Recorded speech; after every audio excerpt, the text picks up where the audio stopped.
台语的认证考试愈来愈受到重视。统计显示，讲18岁以下的报名人数，112年甲111年比起来增加2倍外，已经有超过13000个人报名哦。一档2届的认证考试，每年的3月去拄着2礼拜连假，都台语老师真烦恼，讲会影响到参加考试的意愿。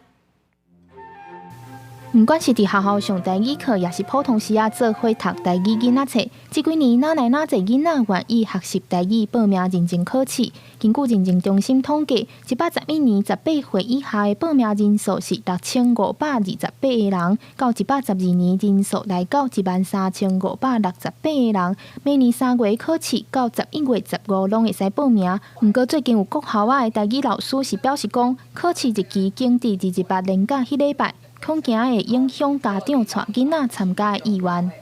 家长从开学的时阵，伊就可能也开始去安排3天连假的即个假期的即个部分。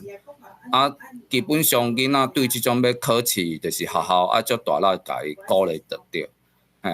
但是就算讲学校真认真伫杀即个台语认证即个物件，但是家长可能有伊私人的即个。 行程的即个安排，所以无一定会同意讲囡仔去参加即个台语认证。台语老师也表示讲，亲像客语认证会特别让过3天的连假甲重要的节日，规年当有10几个梯次会当竞选。若是学校报名人数有够，阁会当有教班测验的服务。希望其他本土语的认证会使比照办理，安尼阁较方便，也会当提悬认证的人数。 教育部嘛会来评估，若是有确定延期，我嘛会赶紧来公布伫即个认证的考试的网站，未来嘛会做伙来考虑即个连假的情形。